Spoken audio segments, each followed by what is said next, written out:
Hi, guys. Oh my God. Welcome. It is Thursday, which means it is time for Coffee with Everbee. I'm already seeing so many people that are joining in the comments right now and telling me like where you guys are calling in from. First of all, Christina, I'm so jealous that you're in Belize. I was in Belize in June. I don't know if you caught the live interview we did with Jay, who lives down there. But that was like one of the most gorgeous places I've ever visited. So super jelly that you just are calling that home. That is super awesome. I am so excited to be here with you guys today. I decided to go live a little bit early because we are actually having our first ever Coffee with Everbee live takeover. So on today's Coffee with Everbee, usually you guys hear me talk for an hour and I don't love that. So I decided let's start adding in a few more people that are in this industry that can help you guys out more than I probably could. Like you guys know, I've always said if I am the smartest person in the room, I am in the wrong room. And that absolutely stands today. I am super excited to have my good friend Scott joining us on today's live. And I'm going to literally just shut up and let him take over in a quick second. But I did want to go over a small few pieces of housekeeping. The first one I want to say really quickly for everyone who's here with me, whether you are watching from Scott's channel today, or if you have been here with me every week since February, or you are brand spanking new to joining these lives with us, I want to say hi and thank you to each and every one of you guys. If you have the ability to go ahead and like this video to help both Everbee and brand creators, that would be fantastic. Also, if you are brand new to this, go ahead and click that subscribe button as well so we can make sure that we are reaching as many people as possible and helping you guys out every week. With that said, if you do attend these lives every Thursday, I wanted to quickly let you guys know that we are actually canceling next week's Coffee with Everbee, but we are actually replacing it with something really fun. So Cody, who is actually the CEO of Everbee, if you don't know him, Cody McGuffey, and I are heading to Dallas, Texas to go to a very large YouTube creators conference. While I'm there, I'm actually going to put Cody in the hot seat and ask him your questions, okay? So it's not going to be a live video. It will be something published to our YouTube channel over the next few weeks. But because we are on site, we will be canceling next week's Coffee with the Everbee live training, okay? So with that said, if you guys have any questions that you want Cody, the CEO of Everbee, to answer for you, what I would love for you to do is go ahead in the comment section of this video today. If you have a question for Cody, if it's a question for Scott, if it's a question for me, don't do this. If it's a question for Cody that you want answered on that little video we're going to do, go ahead and just write Cody next to it. Give me your question. And then I will make sure that I tally all of those up and we address as many as possible when we get together next Tuesday. Okay. So that's housekeeping tip number one. Number two is I also highly recommend going ahead and clicking the bell notification icon for our channel as well, because we will also be doing another Coffee with Everbee live takeover with Heather from Heather Studio on September 12th. So just 2 short weeks away, we will be having another takeover just like this today. So without further ado, I want you to go ahead and say hello to Scott. I'm going to go ahead and start sharing my screen, bring him into the fold, and we are going to get right into this live interview. Hi, Scott. What's up? We ready to go or what? I am so ready. I hope you are. I hope everybody else is as well.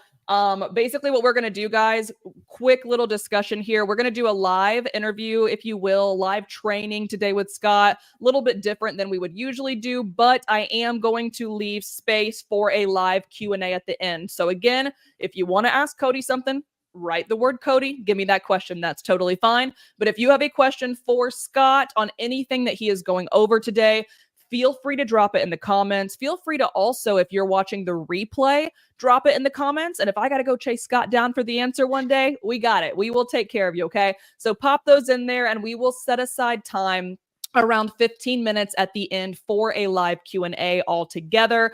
And the only other last thing I will say is Scott has so much knowledge to give you guys, and we might go over 11. Okay. So if we do and you got to hop off, that is totally fine. But just keep in mind, we are going to do our best to get through this as fast as we can, but also give you guys as much impact as possible while also keeping that live Q&A section open. Okay. So without further ado, Scott, are you ready? Yes, Let's do I'm it. ready. Yeah. I'm so stoked. Okay, Yeah. so let's go ahead. The first question I have for Scott today, I have my own questions. You guys can answer yours later.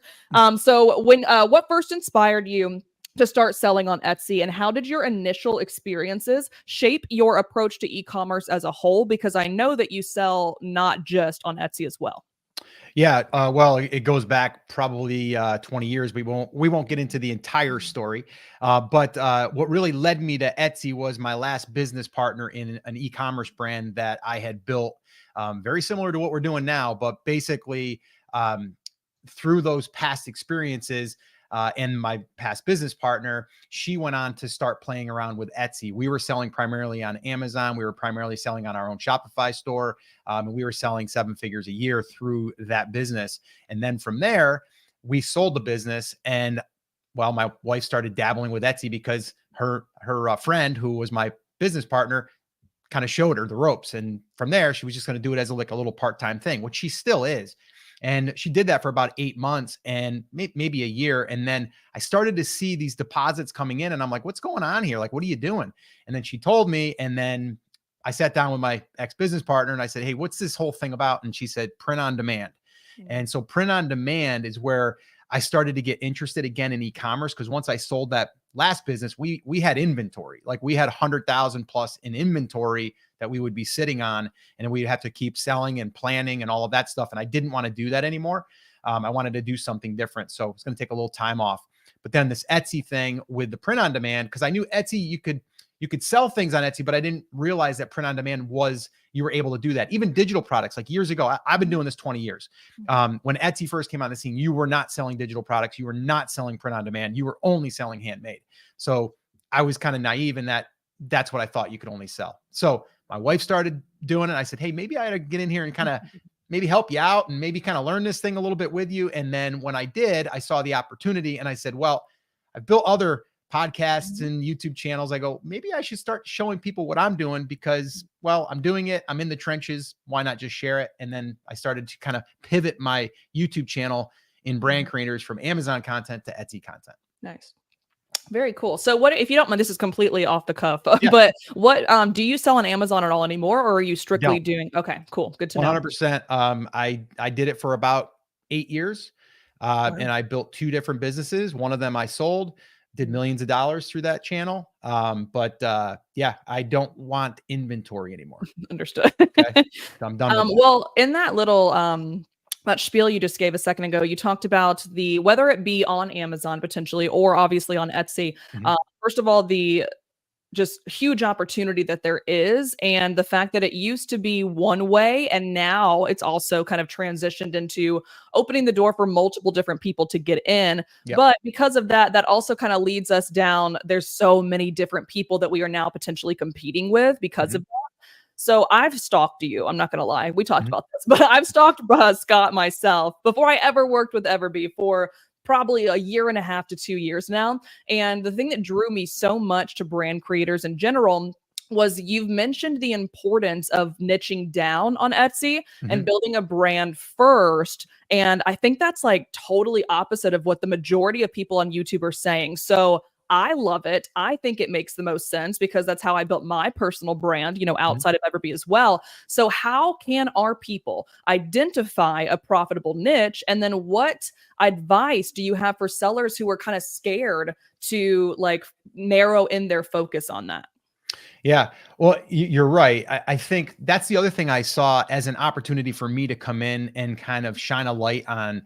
This is what people are saying, but it's really not a business. Like if you're just selling on Etsy, you don't really have a business in my eyes. E-commerce is like channels. And to me, it's like when I started seeing like people are just saying to just launch a whole bunch of stuff, kind of like eBay back in the day. It's just like retail arbitrage. I've done that too, right? It's Yep. like buy a product, sell a Yep. product, find another product, sell a product. Like it just gets old and you're just constantly chasing. And I saw that and I'm like, man, people just don't realize what it is to build a true e-commerce brand. Mhm. And so my mindset and my wife, because we've been in business together for Right. over 20 years, we've been married 30 years. And, Congrats. everything that we've done has always been like, not like, oh, what products are selling? Let's sell those. It's Right. always been, what's the niche that we are interested in and that we know that there's people buying products in, and what channel are we going to use to get access to these people? That's it.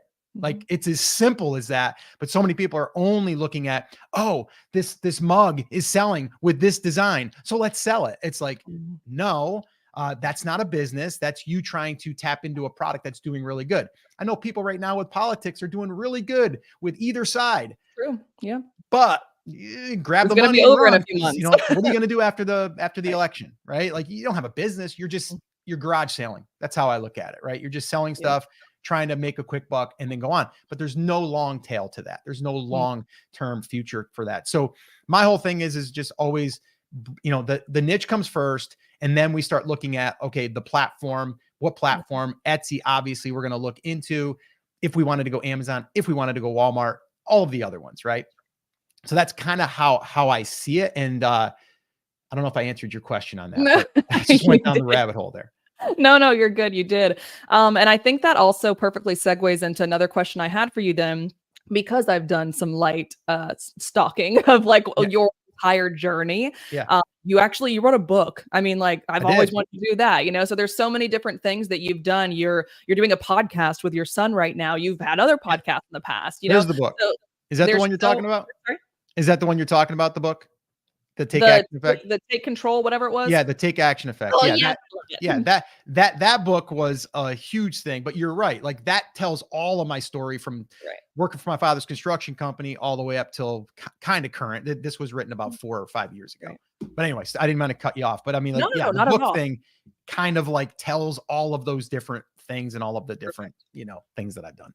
Yeah, so I think that first of all, I'm gonna get the book myself Yeah. because I just want to know more and dig Yeah. deeper myself. But also the fact that you have been able to pivot, you Mhm. have been able to, like you just said, you were in like the arbitrage space, for example. I tested that for like a month and I found that it just was not for me because I was having to do so much upfront capital and Yeah. then Oh hoping to yeah. God that it worked, right? So I think you and I are like you're light years ahead of me, of course, but we're on the same wavelength of being able to test and test, try different things until we find something that works. So Yep. you have scaled your business and Mhm. found the things that work for you, obviously. Do Mhm. you mind really quickly before we get into the things that worked, Yep. can you talk about the obstacles that you potentially hit and then maybe you overcame, or you hit and you didn't overcame, like Mhm. any of those challenges or obstacles that you hit as it relates to, let's say, the Etsy space for now, Yeah. and then just things that you think that like are people, whether they're vets or they're beginners, are there anything like that you want to talk about today? Yeah, I think the biggest thing that we ran into as far as Etsy goes, and this happened actually last year, and someone asked me this, like, okay, so are you going to try to double what you did last year? Mhm. Right. So last Q4. Now, again, I want to just make this very clear. Like, this is not our full-time gig, right? Like, my wife doesn't want to be having a full-time job. I don't want her to have a full-time job. I Right. want her to, she's okay. We were photographers back in the day. We ran a photography business, very successful. And that's her creative outlet, was that newborns, like all of that. Right. And so this was her creative outlet. When it turns into a pressing job where all of a sudden now you're not able to sit down and watch a Christmas show because you're personalizing things, Yeah. that becomes an issue. And to us, it wasn't about this being our main thing. Okay. So I just want to be clear on that because for us this year, it's not about necessarily selling more, although we probably will. It's about doing as much or more without doing as much work. Right. Okay. Love it. So to me, it's scaling. This is about how can we now that we've done it, Mhm. and last year was like a big year. How can we create better processes? Mhm. Right? How can we be smarter, but also not just try to price compete, Mhm. because one thing we realized last year, we were even raising our price and we were still selling. Is like, Nice. whoa, so I think the biggest thing is like, know what your target is. And then also, uh, don't get distracted with what other people are doing and thinking that you have to match what they're doing. So I Nice. think like a comparison thing, I don't say like we compared ourselves, but we're comparing ourselves to ourselves, right? Mm. Like what we did last year, do we have to do it again? Right. My wife feels a little bit of pressure because I'm doing brand creators and I'm talking about, like what she's doing. So she's like, oh, I got to do more. I'm like, no, you Mhm. don't. Just Right. chill. So I think that's the biggest thing for people is like, don't think you have to do it all at once. Slow and Mm. steady and build. And as you're building that, like this year, we have a bigger email list, which we're going to talk about. We have a Yeah. bigger email list this year than we did last year. So I can literally send out emails, get Mm. more orders for the things we want to sell versus last year, I didn't have as many. Right. Nice. So being able to capitalize on the year before and the year before. Mhm. I love that, being just in competition with yourself. Like, obviously, using something like Everbee to be able to see what others are doing Yep. is incredible. I love the platform, Yep. obviously. I speak for it all the time. Yeah. However, one of the biggest questions that we've gotten on here has really been like, "Oh, so I should just go copy this person's Mm, tags. I should mm, go copy this trend." And I'm like, "No, that's not at all what I said. Like, what yeah. I want you to do is gain inspiration and then figure out what you can do in your space to Yeah. make Yeah. sure that it actually makes sense."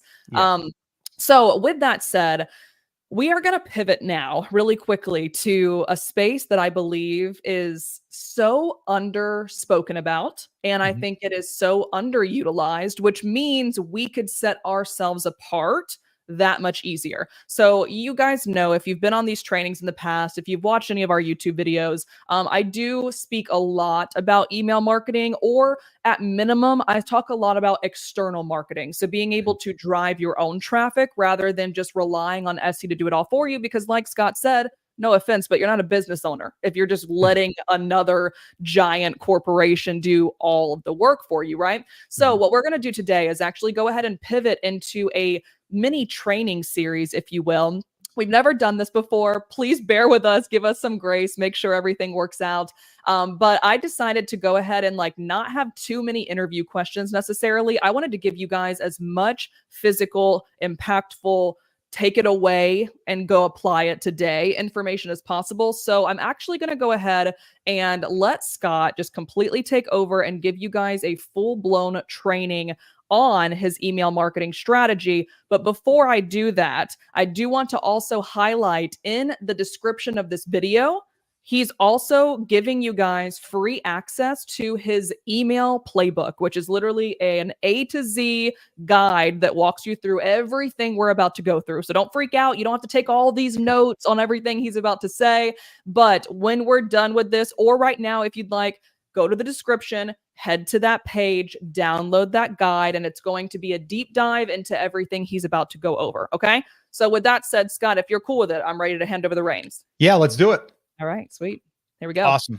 Yeah. All right. So I kind of put some things together here for you guys. And actually, this is a little bit further ahead than I wanted to be, but that's what we're going to share.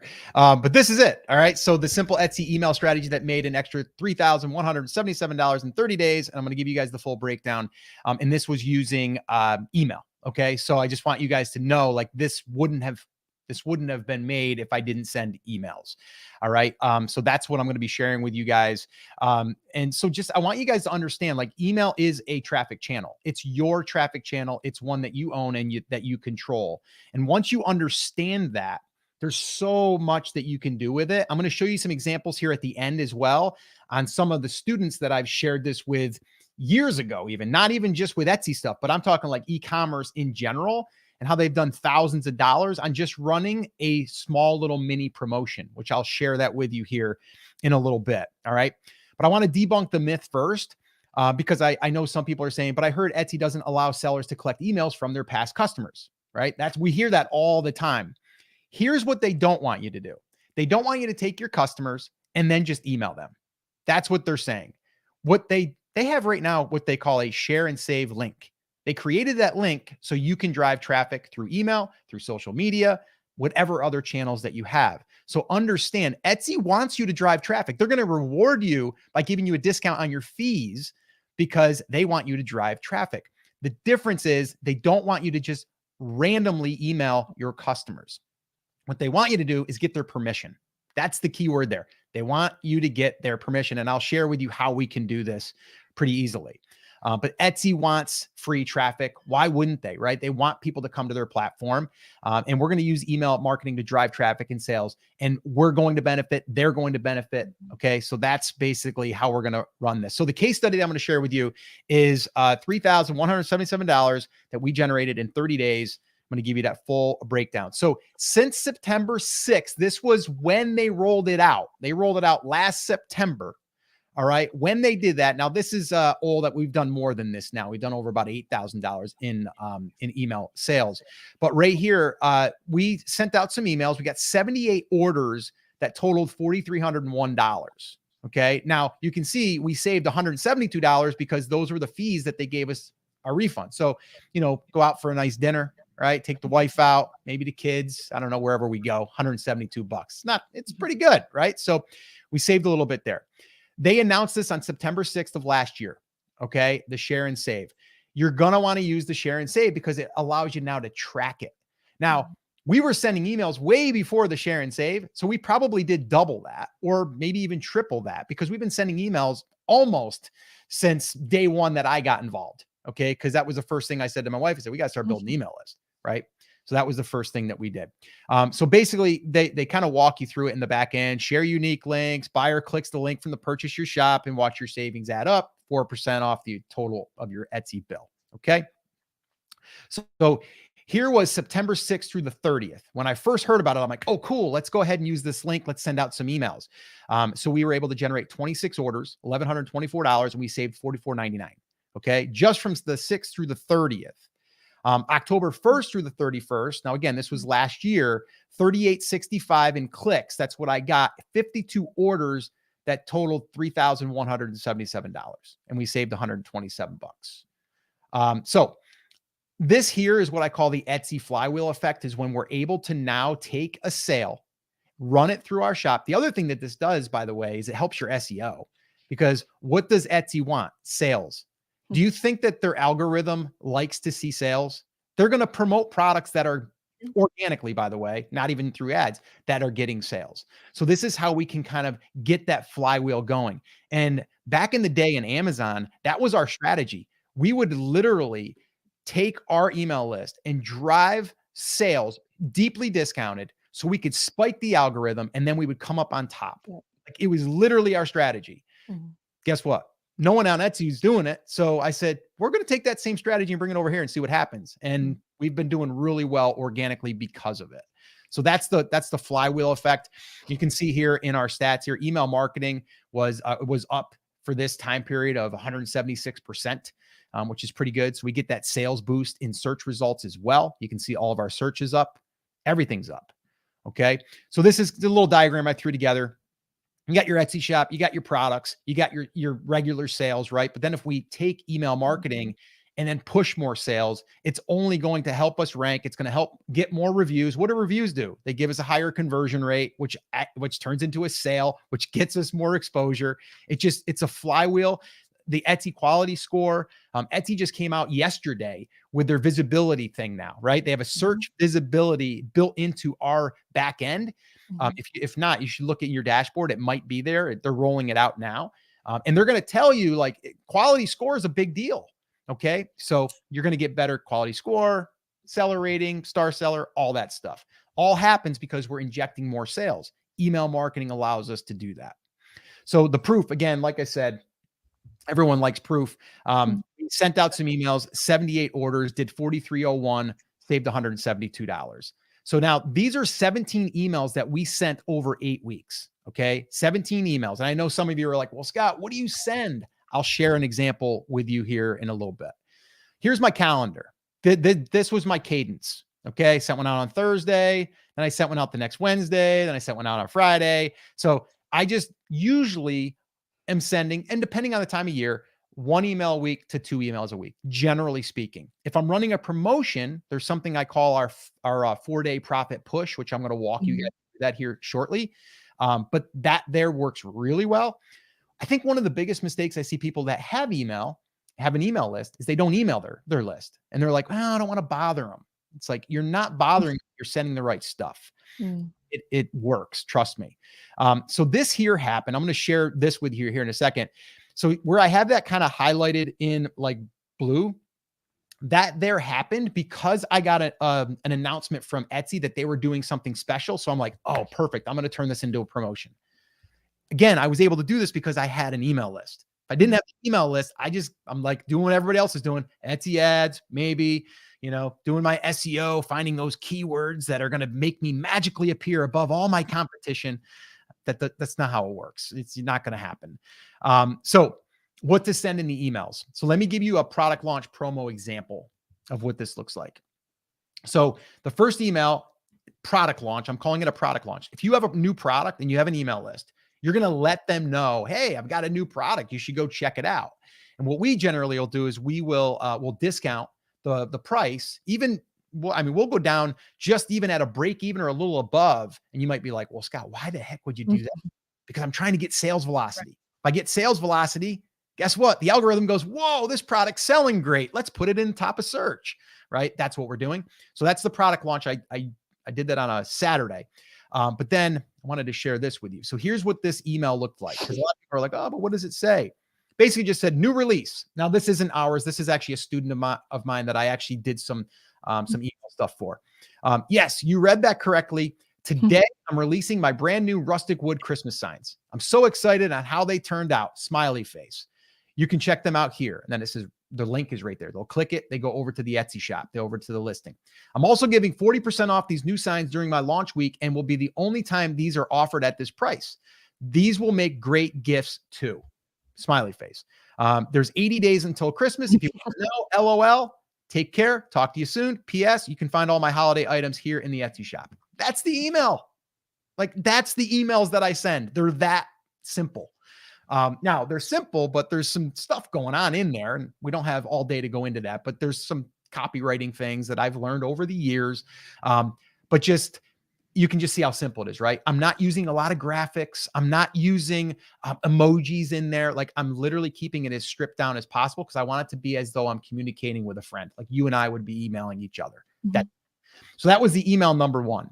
Scott, do you mind if I ask you a quick question? Yeah, go ahead. We'll go back there. So because I've gotten this question before, I know someone's probably thinking this as well. I'm also giving 40% off these new signs during my launch week. Yep. Is this something that you are offering as an incentive only to compensate your email subscribers? Or is this something and I know this was someone else's account, of course, but for your strategy, would it be for them and then you give them a coupon code that they can apply? Or is it a 40% off on that particular product or that particular, let's say section or whatever on your Etsy store itself for everyone? Yeah. Generally it's going to work like this. I've done it both ways. When you give someone else another action to take, copy and paste, Gotcha. it reduces the amount of uptake that you get. Okay. Now what I do, remember this is launch week. So I'm going to make it available on Etsy. So Etsy can now go, oh, there's something on sale. Let's put it in our sale area, right? Because every place that they offer sales, you could possibly get seen. The other thing is I want to drive as much traffic there. I'm going to turn on my Etsy ads too at the same time, right? So I'm literally just trying to send a flood of traffic here so I can get sales, so I can get reviews, so I can start upping myself in the ranks. So no, I do not give a code anymore. I used to, but I'm like, you know what? I'm just going to make the thing 40% off. I'm going to send an email. I'm going to turn on my Etsy ads. I'm going to do whatever else I can to get attention to this listing. Okay. Another follow-up question. Sorry. I'm putting Scott on the spot here. He does not know these things. So in your opinion, when you are obviously making a coupon on Etsy, it's a link, right? Like you can obviously give them the coupon code or you can give them the link and it can take them to that exact thing. Do you think it's a better idea as a business owner to include that link for let's say you give 50% off for your email people compared to 40% off for everybody. So you put that link in here. So they're only taking one action instead of the share and save link, or do you still prefer the share and save link over that? Yeah, I do prefer the share and save just because I want to see all of the Smart. sales that I've done Mhm. through that link. Cool. Okay. Um, Makes it's sense. the Easy to only me. way we can track it right now that you can't track it individually. I wish you Mhm. could. Mm. But because sometimes here's what's going to happen too. Like down on the bottom there where it says in the PS, it says you can find all my holiday items here in my Etsy shop. You're going to get other sales from this. You're not just going to get it off that 40% off deal. Yep. That's the other thing. And that's another reason why I'm really, really advocating that people build a niche, brand, because now when you come in, you're not just coming after the one t-shirt. You're going to be like, oh, they also have handbags. They've got this, they've got that. And it's within your niche. You might take that cart value and go from $25 to $100. Nice. Love it. So Okay. that's Beautiful. what I would say there. Sounds good. Cool. Awesome. All right. So this happened. Okay. So it says we're giving even more shoppers an even bigger discount. So Etsy came out with this thing where they were like, we're going to give Right. your customers $5. They actually did it after this too for $10 because it works so well. And they're like, we're going to give, $5 off your customer's order and we're going to give you $5. Mhm. And I'm like, holy crap. That's incredible. That's awesome. And so I said, you know what? I'm going to turn this thing into a little promotion because they're running this for a certain period of time. I've got an email list. I know how to write email. I'm going to go ahead and send email and let people know about it. And I'm not just going to send one email. I'm going to send a few emails. Okay. And so I took advantage of this. So whenever you see an opportunity, like Etsy might be running something special, you let your list know about it and they're going to benefit from it. Okay. So that's what I did here. So then here's what I did here. I said, and I'm not going to read the entire thing, but basically it says, on top of the savings, so this here was kind of like a reminder email, the next email that was sent after that first one. Okay. And it says, over the weekend, I received some pretty exciting news that I get to pass along to you. Last week, I announced my rustic wood Christmas door signs and the big discount I'm having for the release. Well, on top of that savings, you can now get an extra $10 off. And I think this one was for the $10 off one. Everything in my Etsy shop, you spend $40 or more. Okay. Go here to snag this deal. Right. This special ends Wednesday night. I'm giving a deadline. Really important. Here's to some early Christmas shopping. Smiley face. Have a great Monday. Talk to you soon. Ty, that's her name. P.S. This special also includes all my personalized items such as stockings, ornaments, and tree skirts. Go here to grab your savings. Boom. Done. Email. Okay. So I took something that they offered and I turned it into something that I could let them know. Am I bothering them? No, I'm letting them know of something else that they might not have been aware of and my thing, right? So I didn't get any kickback. We didn't get any kickback, and she did pretty good with this promotion. So basically started as a product release. So I'm like, okay, I'm going to do a little product release. And then all of a sudden this happened. I'm like, all right, Scott, audible. We got to make this change. We got to change this play. Boom. And I go in and I set up this and we sent out an email Monday, Tuesday. The special offer for Etsy was ending on Wednesday night. So I sent 3 emails on Wednesday, one in the morning, one in the afternoon, and one at night. And I know some people are like, what the heck? Sending 3 emails. I've been doing this now for, like I said, 20 years with a brick and mortar, but I'd say 15 online. I've done millions of dollars in email. That one little thing there, if you guys take that and run with it after you build a list, will make thousands and thousands of dollars. It works for me to this day. I just did a thing for brand creators 4 weeks ago. Email, same sequence. Whatever business I'm running, it's going to run through a deadline sequence. Start, middle, and end. Okay. They're always going to have it. So anyway, so I call our profit push emails. I've kind of coined it as that because every time we do it, we make money every single time. Like there's not a time I have sent this and I've not made any sales. 0. Nice. So it works. All right. So here's what it looks like. A little bit more of a diagram, 10,000 foot view. Day 1, we have the announcement. Day 2, we remind them of the announcement. Day 3, we say, hey, it's ending tomorrow. And then day 4 ends tonight. That's in the morning, afternoon, ends tonight. And then the last one ends tonight. Now, it doesn't always say ends tonight. It might say like reminder, or it might say only 12 hours left, or the last one might say last call or final notice or something like that. Okay. So this here, I plug this into pretty much any business, and that's the sequence that I run. That's the sequence.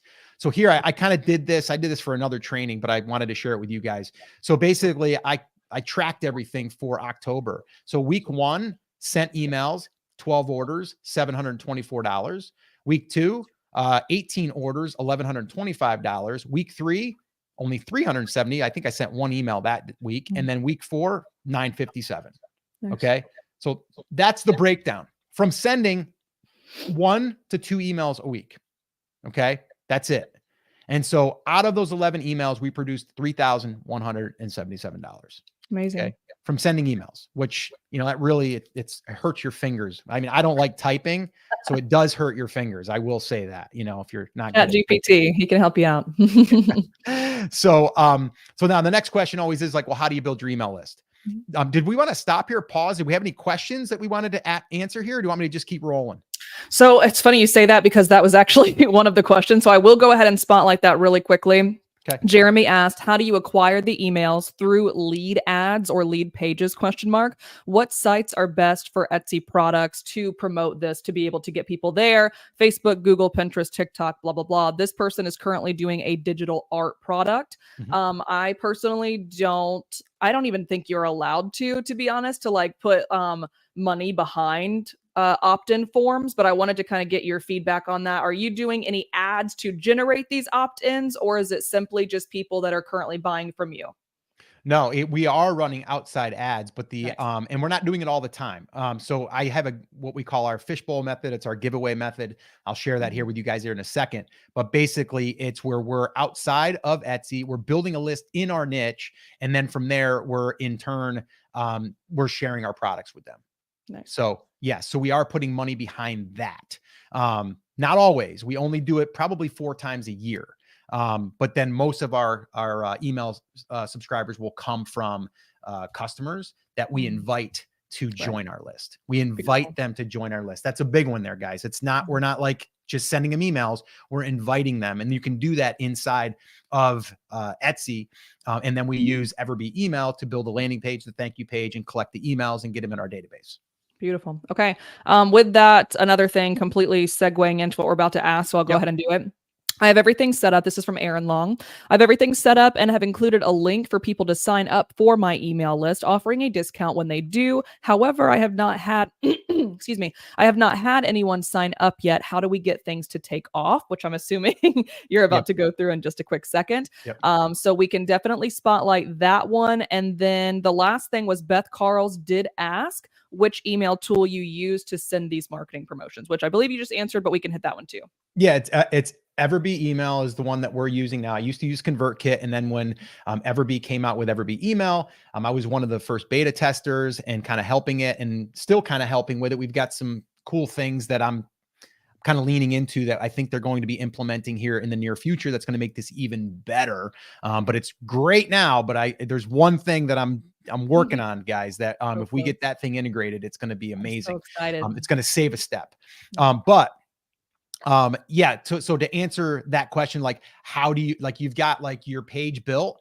It's one thing to get a page built, but if you don't have any traffic or if you don't have any sales, it's going to be hard to build that list. So that's why we have to go outside of Etsy and drive traffic, but we have to target the right people. And that's what I'm going to go through right here.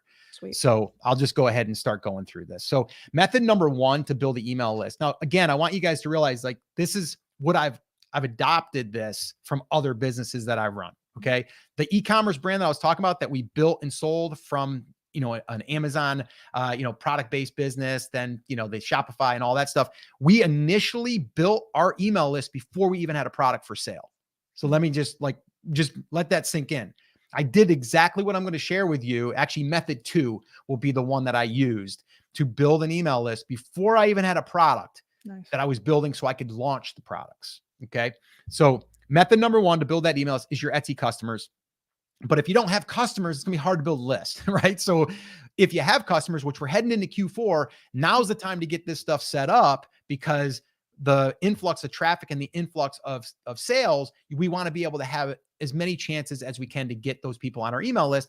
And we want them to give us permission to be able to send them emails. All right. So this is what it looks like. We have our Etsy customer. We send them an email confirmation. We ask them to subscribe, and then they're added to our email list. That's like the basic bare bones. People are like, well, how do you send them an email to invite them? Well, your first message that goes out inside of Etsy, you can customize that. It's a generic message, but it's pretty much customizable. You can put anything you want in there. And you might say something like, hey, thank you so much for your order. We're a family-owned business. We truly appreciate each and every one of our customers, and we will be sending your package out very, very soon. While I got you, I'd love to invite you to our VIP club where we do monthly giveaways and we do, discounts and we do, special releases. If you'd like to join, click here. Now they have to click. They go to a landing page, built in Everbee email, and then they put their name and email address in and they say, yes, that's what we want. Right. And so if that's not set up right now, you want that set up. The one other mistake I see people making is they're like, hey, join my newsletter. Why do I want to join your newsletter? Like, I don't need to join a newsletter. Give them a reason. Is it a discount? Yeah. Join my newsletter and get 10% off. No, don't use newsletter. Use something else. And also 10% isn't enough. I would say 20% would be great, but I like VIP club because then it means you're part of the club. You're going to get more than just that 20%. You're going to get all of these other cool things. So I always call our thing a VIP club for whatever it is, right? The bass fishing VIP club. Okay. So that's the thing that you can do immediately. So set it up in Everbee email, landing page, thank you page. And then from there, you're going to take that and you are going to put that link inside of that message, inviting them to join. That's it. Okay. Very, very simple to do. Now, again, if you don't have customers coming in, your list is going to be built very, very slowly. The other thing you can do with this, though, is you can throw that link inside of your announcement. You can throw that link in your description. You can throw that link in an image slot and just announce that you're doing a VIP club. One little thing I would say here, and I don't have a visual to show you guys, but one thing I would do is I would not use the Everbee link as like they're going to type that in, because it's so long and it's just really hard to type that all in. What you want to do is invest like $10 in a domain name. So something like bassfishingvipclub.com, right? Buy that, forward that to your link in Everbee. And then now you put that in your header. You can put it in your image slot. You can put it wherever you want, right? It's easier to remember, but it's easier also to key in. Little side tip there. But that's it. That's how we're building it through the customers. Okay. Now I put this here because this was my last thing. Just pay attention, right? What I'm about to share with you. If you're asleep, wake up. Yeah. If you're sleeping, wake up. This gets exciting. So this email thing works for any platform. I've done it on Etsy. I've done it on Amazon, and I've done it on our own website. Right. So what you're about to, all of this stuff that you're learning, this can be applied to any business. Like I said, I learned this 15 years ago. And I'm still using the same principles today. It's actually easier today, but it's the same principles. So I wanted to call a little bit of a timeout just so you guys realize what you're doing here on Etsy doesn't mean that that's the only place it's going to ever be used. You're building a skill, and it's really, really powerful. So I just wanted to kind of point that out. So method number 2, we call this the fishbowl method because my wife and I, we kind of came up with this years ago with our photography business. We had a brick and mortar business, and we would do a school gala every year, and we would donate a package of $200 for a portrait session for your family. And right. So we set up at the gala some easels with all of our nice work. And then we were going to give away this thing. So we're part of the gala. But then while we're there, I'm like, well, let's capture people that are interested in our services. So we put a fishbowl out there. And we took little pieces of paper and we had a slot there that said name and email, and they would write their name and they would write their email, and then they would fold it and put it in the fishbowl. And at the end of the night, we'd go, all right, the winner is, and we'd mix them up. Hey, it's Sally. And we're going to make sure that you get your family portrait, right? And then what we would do is we'd go home and we'd enter all of those emails because they didn't have email opt-ins at the time. They didn't have Everbee email. And so what we would do is we would enter them by hand and put them into Outlook Express. And then we would blind copy and send it to 300 people. And then we would say, hey, you didn't win at the gala. It was really nice seeing you there, but we wanted to give you a discount. So that's how this whole thing happened. So now how can we use this with e-commerce? Very, very simple. It's actually easier. So the reason why we do this is it's fast. It's easy to start. And again, like super easy. I'm going to walk you through it real quick. People love giveaways. I do. You do. Everyone does. It's shareable. You get free traffic when people share it. It's instant goodwill. So you build trust with people because you're doing something cool and they're fun. Okay. So those are the reasons why we want to be doing them. Now, this is an example, again, for that same lady, Ty Linda, who does reclaimed wood. So basically what we did is we came into it with like, we're going to maybe give like 4 or 5 different, different products. We always want to have 3 to 4 to 5 products and bring that value up. Her value was $675 in value. Doesn't have to be that high. I like $100 or more, but this is just a couple of examples. And so what you do, and this is actually a Facebook ad, and the one on the left isn't really even that good looking, right? We could have did a better job. Still did really good. I think this one did like 3,000 emails that we got from that. So this is what it looks like. The Facebook ad. So on Facebook, Meta, we can target anybody we want.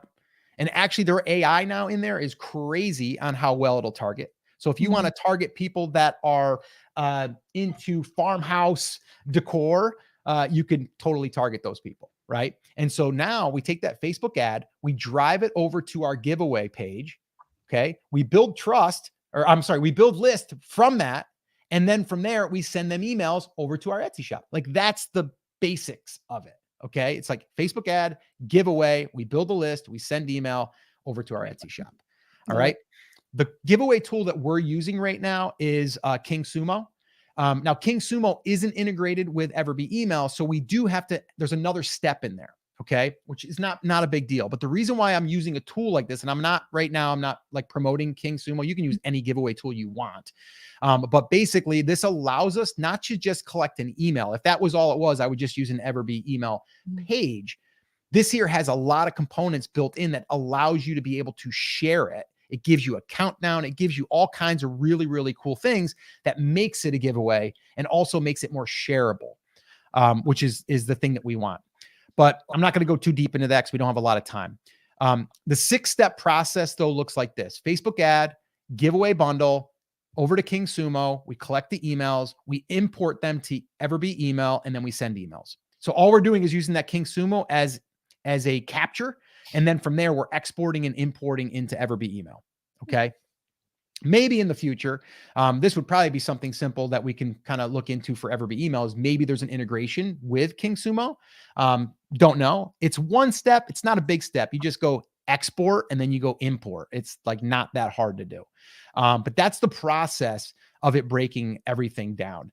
I do go through most of that inside of our guide that I have here. And I know you were going to give a link out to it. I thought I'd throw it up here. It's basically what I call the perfect email formula because it's what we've used for the last 15, 20 years. And so basically we go through like the 3-step email funnel, the instant traffic method, and then the FU sales method, which is basically follow up. Get your mind out of the gutter. It's not what you thought. But anyway, yeah. So brandcreators.com/email. I know you're going to drop the link in there too. But that's pretty much what I got there. I do have some examples of the profit push if we want to go there, but if we have any questions, we can answer those. We do have a couple of quick questions. I mean, we have a good number of questions that are both related and unrelated. So do you want to show me at least one example of a profit push really quick cadence? And then let's go ahead and we got about 13 questions and they're still incoming. So I want to make sure we can get to those for everybody, but I think this is super important. Okay, cool. Yeah. So this was a pet brand that we did. And again, I'm just trying to show you some numbers too, right? So day one, and we tweaked it, right? Like some people want to do a 3-day, some people want to do a 5-day. So we have to either condense it or extend it. So in this case, we did the announcement with the offer with a deadline. So it's really important. Everything that you're seeing here is like we start with like, okay, what's the deadline?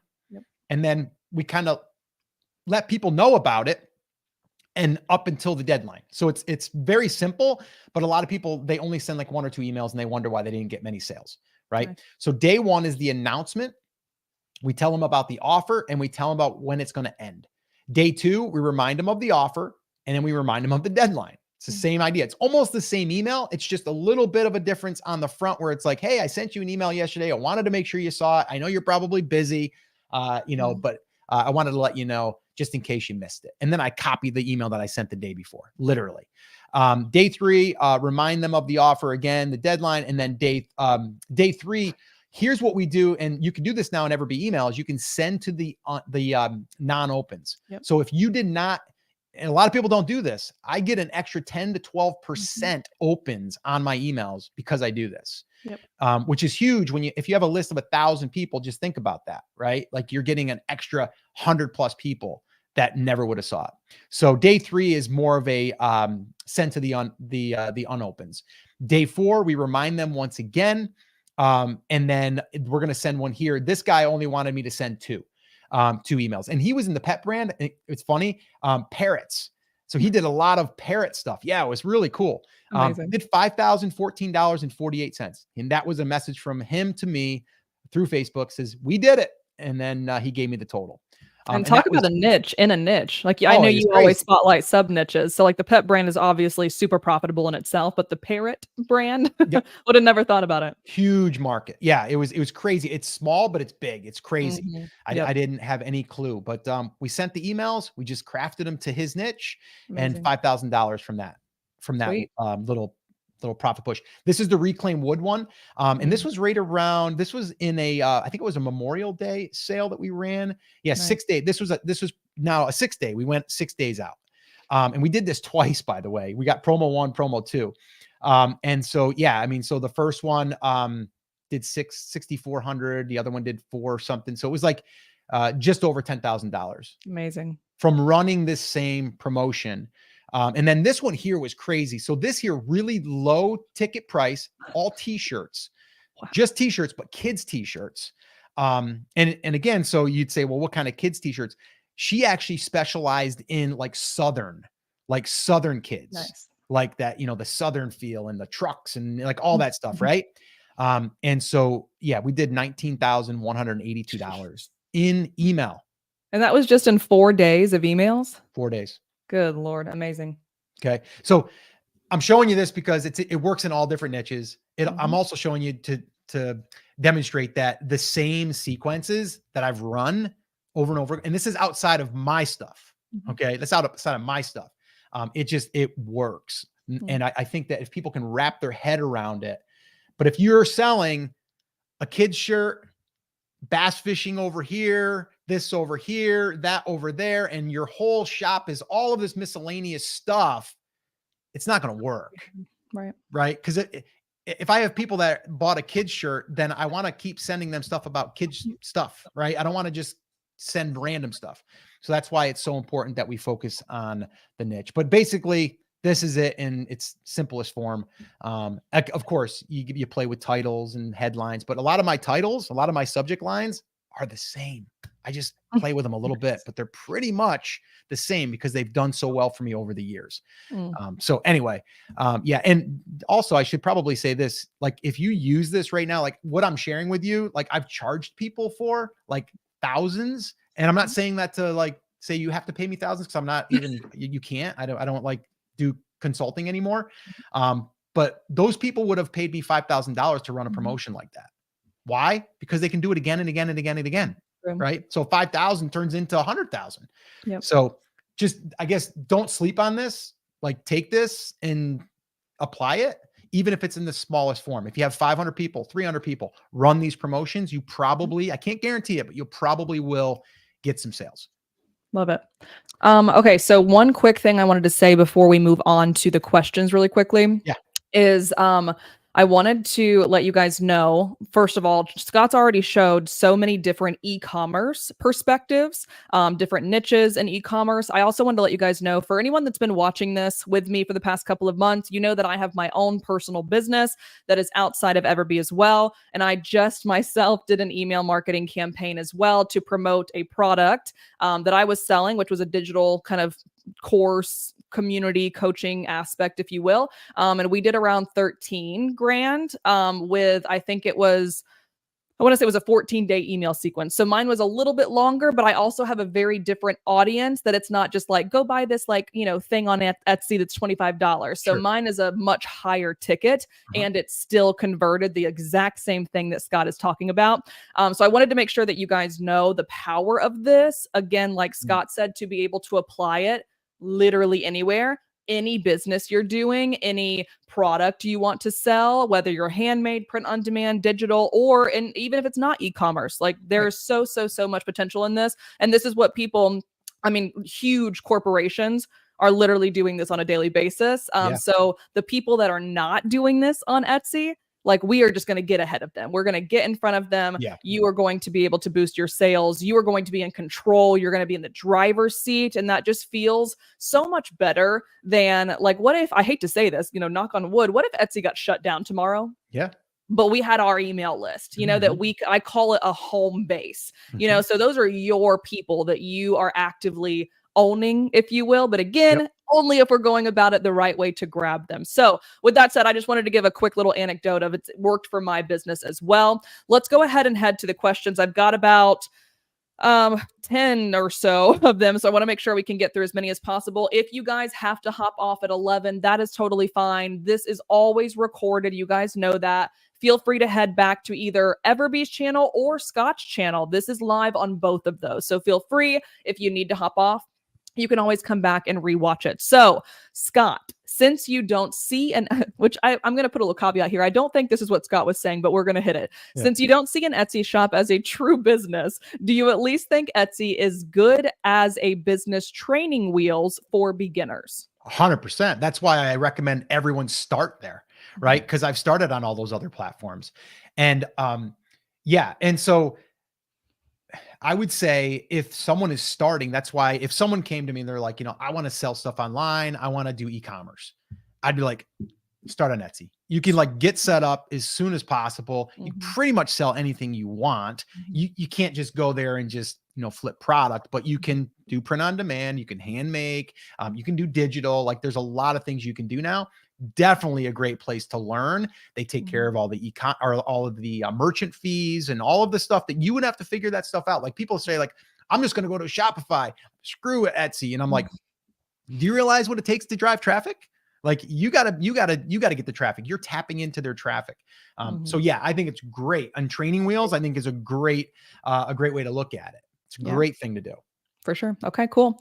The next thing was, this is actually something I can probably answer real fast, but Scott, if you have any other to it by all means. But someone said, how do you actually receive the reports in Etsy and organic and paid? And James, all you really have to do is head to your shop manager, go to the stats section, and then you should be able to drive all of those numbers down. So the screenshots that Scott was sharing with us, which is basically the direct or other traffic, and it said that 3,000 came in, like that's all related to your stats section. And then all you have to do is go to marketing and then go to paid ads. So if you are looking for the paid section, that's where those analytics are going to be. If you are looking for the organic section, it's going to be in the stats. Is there anything else you want to add there, Scott? No, that's it. Yeah, it's pretty simple. Easy. It's pretty cool. simple. Sounds good.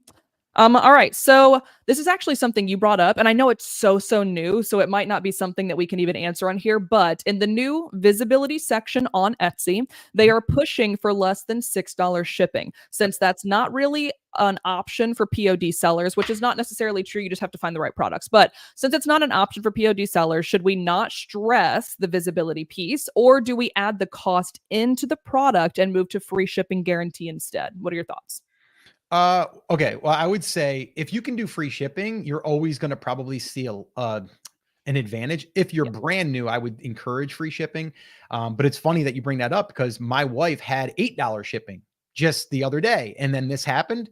We changed it to $6, right? So we're doing it because they clearly say if you're going to charge less, or I'm sorry, more than $6, it could impact your visibility. What are we going to do? Are we going to just take a hit on that? No, we're going to raise our price. Like you have to.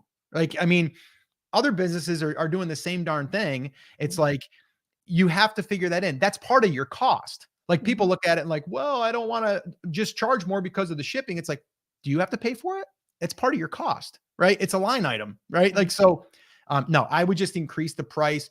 If you've been selling a little while, you might want to test it, is at least get to that $6 mark and then just absorb it. So like some of our stuff might be $10. So we're absorbing the $4, but the $4 is going to be built into the price. That just comes out of our profit margin. Love that. For people that have, let's say 1,000 products right now, they have 1,000 listings. Is there a simple way in bulk format that they can apply that idea? Of course, the bulk option is click free shipping guaranteed and then just Etsy do the work, but maybe they don't want to do that. They want to go back down to that $6 or under Mhm. and still kind of be able to like recoup those. Is there a bulk function that you know of that they could easily do that, or will it be a listing by listing thing? Yeah, I'm pretty sure as of right now, it's a listing by listing thing, although they could have a bulk option. I haven't looked into that, to be honest Mhm. with you. Here's what I would also say. If you have 1,000 products, find the ones that are, Agreed. that are probably going to sell, because there's probably, I don't know, 900 products that aren't, and you're going to waste all that time trying to figure out that thing. I always start from the top and work myself down. Mhm. What products have the most demand that Yep. are going to bring in traffic and sales? Those are the ones I would work on. The other ones, so they don't get visibility because you didn't change your pricing. Yeah. Cool. I love that. Yep. This isn't actually a question about email, which I've actually never thought of this, so I'm really glad someone asked because if so, I've been doing this wrong. So I'm glad someone brought it up. Do you have to worry about trademark phrases in your emails or your email subject lines, i.e., last call? Hmm. You Yeah, mean like never if thought about you're it. talking about Taylor Swift or something, Well, or I mean, probably shouldn't use her name necessarily, but like, so last call, for example, is technically a trademark phrase, which is insane. But she's asking, are we allowed to utilize that in our own email marketing? And in my opinion, the answer is 100% yes, but yeah. don't do like Taylor Swift's face, don't do Taylor Swift's name, stuff like that. Right. Yeah. I mean, yeah, we got to use a little bit of common sense there. Again, I don't think like we can write stuff, but we're not selling. Like I'm not Right. selling like The last word last call. call. Like, Right. Exactly. yeah, it's like I'm using that as a term. I'm not trying to Mhm. sell, making you think that it's almost like if I was trying to trick you to think that I was Nike, but I'm really not, and I'm Right. selling shirts or something. Right. Right. So I'm not a legal advisor. I'm not an Yeah. attorney. Don't listen to me on the legal stuff. I would seek that out. But yeah, Sounds good. I don't think that's a problem. I don't have a problem with it. Yeah, same. I've never been told not to. Yeah. So, Yeah. but again, what I always say on here is we are just humans. We are just people. So if you want to find the best information for your brand, go find it. Yep. But yes, great question, great answer. I also was thinking the same thing. Crafting Alley had a really, really good question that I actually had a question for you as well. How many people, if you happen to know, because I know this was a year ago, Mhm. but how many people did you have on your email list during that example where you and your wife did around 3,100? Yeah, I think there was right around 4,000. Okay, very Yeah. cool. Yeah. And then I'll say for mine as well, I think so I have my list, and this is a much larger conversation one day, but like I have my list segmented out into like I think 13 separate lists. So I technically have a list of around 19,000 email subscribers myself. However, the list that generated the 13,000 in sales was 160 people. Mm. So Yeah. a lot of them converted, to say the least, right? Yeah. So you do not have to have this giant list to No. be able to make this work as long as you have the product and the verbiage that is going to speak best to that person. Yep. All right, we got just a couple more here. So just so I understand, when someone buys from me on Etsy, Mhm. I can include an invite to subscribe to my VIP club in the thank you message. Is that where you want us to put that? Yeah, that's where I'm putting it, right? Mhm. And so again, you have to think about like Etsy themselves. Would they have a problem with you putting it in the welcome message? I don't believe so, because I'm driving them right back to Etsy, right? True. If they join, here's how it works. Create that page, that landing page in Everbee email. It says, hey, join the VIP club and get instant 20% off your first order. Well, Mhm. they click enter or submit, and then they go to the thank you page, and the thank you page says, here's your code. So I create one code. And Mhm. then from there, the link is going to go right to my Etsy shop. Right. So I'm not taking them off platform. If you were taking them off platform, I'd be like, well, if Etsy ever saw that, they could get, a little upset about that. But we're just driving them back there. So yes, that is where I'm saying to put it, Mhm. because they have to they have to click on that link. They have to enter their name and email address, and they have to say, yes, I would like to receive this. Perfect. Love it. So Sophie asked a really, really good question I've never been asked before. How can we run a giveaway? Same concept that you have, profit push, that kind of cadence. How can we run a giveaway among our existing email customers Mm. rather than externally? Oh, I love this actually, because I didn't Mhm. put that up. So one of the other things that we do Mhm. is we always, whenever we run a new giveaway, we always let our email list know. I let them know first before I do any paid ads. Mhm. And the reason why is because they're also now getting an advantage. right? They're like, oh, cool, I'm on this guy's list, and I'm getting, a chance to win more stuff. This is awesome. So I always run it to them. And if that's all that you wanted your strategy to be, that's fine. Because here's the deal.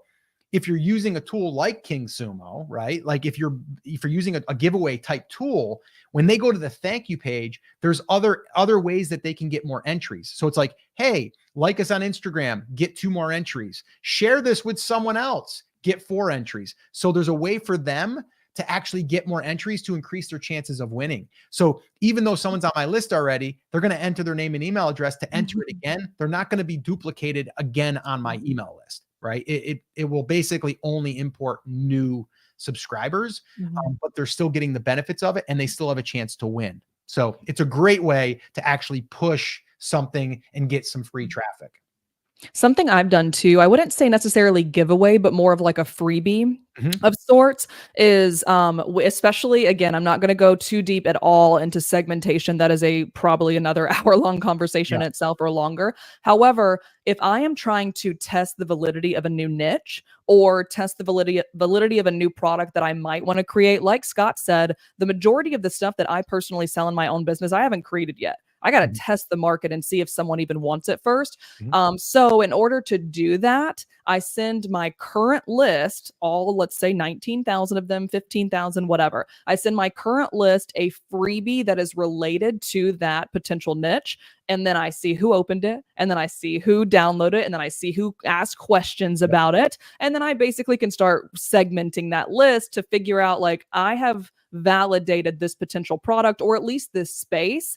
Let's get more inquisitive with them. Let's ask them more questions. Let's build something that's literally perfect for them. Obviously, it's a little bit different in my business than it would be for like e-commerce products per se, but it's still the same concept. There are so many ways outside of newsletter, just like Scott said, that you can engage your current people. You could even ask them, questions about a product you're thinking about creating. Right. And then have them, like if you think we should do it in red, blue, or yellow or whatever, and have them actually vote. That's also another great thing, because now you're getting engagement. And then you can see, like you said, you can see opens and you can see clicks, and you can then tag those people. But again, it's getting a little bit more advanced, but there's a lot that we can do. We're just like, we're getting started. But the main thing is, if all you did was build a list and sent out like a sequence, you're going to be way ahead of everyone else. So yeah, it's really powerful. I think that's also a good idea too, potentially Sophie or anybody that already has, even if you have 50 people, if you have a list of people, what might be really, really cool to gear up for Q4, which by the way, you should already be gearing up. You should already be thinking of products at minimum, if not already curating them. What if we sent out in the month of September a survey that was like, which of these 20 different options, the things that you're already thinking about that you've maybe proven validity thanks to like maybe Everbee product research. Like maybe you've done that part, but you want to see, will these actually work with my people? That's another really, really good opportunity to work with the people that you already have now to basically guarantee sales, because again, you're building something that they already know that they want and potentially could be on the horizon for them, which kind of builds up that anticipation. So that's another option as well. So someone also asked, can you set up your POD in Etsy to free shipping? I thought you had to use their shipping profiles. No, you do not have to use their shipping profiles. You would basically just do a free shipping guarantee for the entire shop that you have. And then, like Scott said, that is a COGS, so a cost of goods sold would be the amount that you are losing on that shipping, because you are going to have to pay for the shipping because your print-on-demand provider is going to charge you. So what I would recommend is just popping a little bit of that amount, or the whole amount, or a profitable amount, whatever you decide for your business. And of course, your end buyer, are they more of a value buyer or are they more of a premium buyer? You make that decision for yourself. Pop it into the end price, give them free shipping. You can do that for literally any product, obviously, except for digital. The next thing, someone brought this up. I don't know the answer, to be honest, Scott. You might not either, but for bulk editing, because we brought this up a second ago, could you not just create a new shipping profile and apply that to all? So it would be like $6 or less, US based, whatever, 3 to 5 day processing. Could we not just make that and apply it to all? Do you think that's a good idea for the visibility? You might be able to. I'm like, I've again, like, never done and it, like you so said, I don't know, I've never yeah, done that, but you try it, you know what I yeah, mean? Test it if it's gonna help, totally. with all of those other, so you don't have to manually go in and do 1,000 listings, Right. Agreed. you Okay. know? And your answer could be this is in the playbook, which is totally fine. If it's Okay. in the playbook, we can skip it. Yep. What is a good way to write your email subject lines to increase the potential of being opened? Yeah, that's a whole, live Fantastic. stream we could do. Yeah, there is some discussion in there, and I do give it in, like when we're talking about writing the emails, but, the thing you have to think about when you're writing your subject lines is you want them to be compelling, but you also want them to be personable. You know what I Mm, mean? Like, so, I wrote one this morning for my brand creators list, and it was like, update. And then I was like, good news and bad news. mhm. Right. And that was it. And then they open it up, and I'm like, hey, Mhm. good news is, and then, I tell them this, and then bad news is this. Right. So I led with that. So I just think, and also I should say, update was like, I capitalized the U, but then the good news and bad news was all lowercase. And the reason why is because I want people to feel as though it's me, it's a Mm, person, it's not a business. right. So yeah, I mean, we could go down that rabbit hole. There's a lot there, but I think just studying other people. I mean, again, I have people that just get my emails so they can study my subject lines, and I'm Honestly, learning them from other people that I've been following. 100%. Right. So Mhm. yeah, Yeah, it's that's so fair. If you have yeah, anybody that you know of, that is in your space, even if they're not selling on Etsy, maybe they are in the pet space on yeah, e-commerce, good lord, go on Shopify, yeah. excuse me. Go to their Instagram account, sign up for one of their freebies, for one of their digital downloads, get Yep, on their email list, see what they're doing. It's obviously working for them. See what we can, I don't want to say, copy by any means, but what can we emulate? Again, what can we gain yeah, inspiration from? I would be remiss to say if the amount of people that I currently have downloaded freebies for to gain that. Also, guys, you can literally just go on YouTube, type in email marketing tips. There's so many different things that have even nothing to do with Etsy, but are going to build all this stuff that Scott is telling you about. Okay, just four more questions. Thank you guys so much again for staying with us a little bit later than usual. I'm glad to see there's still over almost 150 people hanging out with us right now. Someone asked, so you said pop it in the thank you message. We also talked about potentially in the welcome message. mhm. Susie asked, am I allowed to list my email address in the description, in a banner, in a photo on listings, etc.? So as far as putting your domain, not your email, but your email capture, like your email So landing she said page. email address, which I don't think is ever a good idea, but let's just call it the email opt-in form. Yeah. I would say your email address, I wouldn't do that. I would put I would advertise my VIP, Right. right? Like, and again, you have to think about it. Like, would Etsy care? Right? You're trying to get someone that is interested to give them a discount, and Mm, you're collecting their email address so you could do follow up with them back to Etsy. So, mhm, but yeah, I don't personally have a problem with it. There's nothing in the terms of service that says you mhm. can't do it. Um, but I don't see a problem in putting it in your description, putting it in your banner, putting it in your announcement, putting it in an image slot.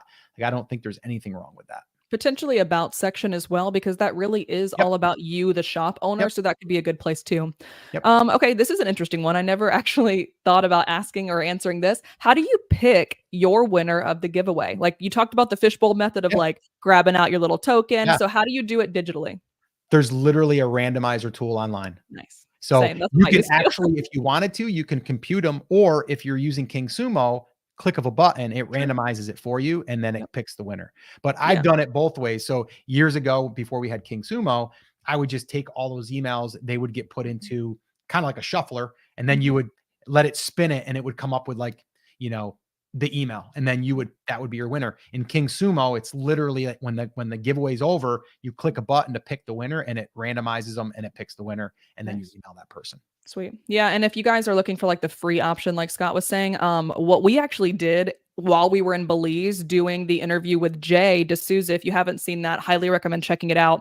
He makes a lot of money from Etsy and Amazon. But we literally just typed in random name generator into Google and then Okay. popped all of y'all's names in there and then found the winner that way. So that's a very easy, fast, quick, free way. Yep. All right. So if you sell print on demand products, would this is actually super, super good question. Would you get the giveaway items delivered to you before starting the ad or send the winner directly from Printify? So, Yeah. or whoever, Yeah. whoever they're using. And then my thoughts on this, like piggyback to this question is, do you use like mock-up photos from your print on demand provider, or is it better to have samples in hand and those help the performance of the ad? Yeah. So we're going to use whatever images that we have in our listings, obviously. Mhm. And primarily we're using the ones that aren't necessarily in the catalog for Printify because they aren't the best, to be honest. There's some that are good, there's some that aren't so good. So we'll either take the image shot that they have, cut it out, put it on a different background, whatever, play with it to make it our own, or we will buy a third party that we trust that has the product. So the big thing there is with mockups, because we have this big mockup thing, is like it has to be of the product. It can't be like a 3D version of an AI of a t-shirt that looks somewhat like it. So yeah, we're using whatever we have in our listings. We're using those as the product photos. And then the other part of that question was, I forgot. I was just asked, this is a me question, but I Yeah. was just building off of hers was, is it better to have, because I personally, I'm just in the social media space, so I Yeah. love authenticity as much as possible, UGC as much as possible. Yeah. Should someone order samples, Oh yeah. and then kind of have that as the ad, or is it okay to use kind of those pre-generated mock-ups? Yeah, no, I mean, we haven't ordered them and had them in hand and been like, "Hey, win these." We just basically put them into a nice image, so that way there, when the ad goes live on Facebook, you see that, and then we'll have a little bit of copy in there, like bass fishing ultimate giveaway or something like that. Value, $347, like Right. something like that. So no, we don't generally get the products and then take our own photos of them, although we could, but we don't. Totally. Yeah, And of course, if you already had samples from the past when you were doing your photo list or listing yeah. photos, by all means do that.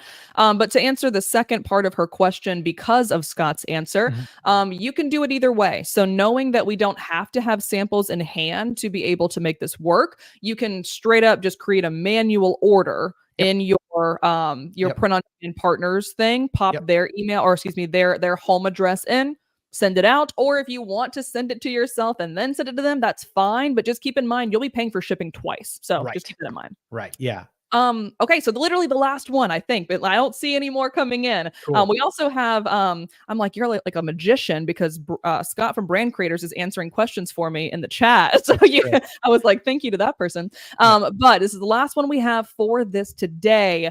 Do you have any suggestions for a giveaway for a digital slash printable shop? We've talked a lot about physical products. We've talked a lot about like how to showcase those physical products. Is it the same concept for digital, or do you have any ideas there? I do. It depends on the product and what the digital item is. If it's a digital, here's a great one. But again, you have to know that you've got products that you can sell, not just the one-off product, Right. right? So let's say that you sold digital templates for a Cricut, right, to Mhm. print like things, and that was your business. I would probably get a cheap Cricut and do that as my giveaway, Mm. right? And then I would have some of your templates in there with it. Right. So I bring up the value because if you have like, it depends on, okay, if we're talking about someone that's making templates for a real estate person that's going to sell more houses, right, and they're charging $59 for those, then I would give those away and that would be my giveaway and I would target Mhm. realtors, right? But if we're talking about someone that's selling stickers, right, and they're only $3.95, we have to figure out what's going to be a bigger giveaway item that could Mhm. also lead to your product. So I'll Right. give you an example. The other brand that we had, we did a lot of like home cooking items for bigger products. So pressure cookers, big deal back, about 3-4 years ago. Mhm. We created a cover for a pressure cooker Nice. that sold well too. And so what we did there is we gave away a pressure cooker with our cover. Hey, that's smart.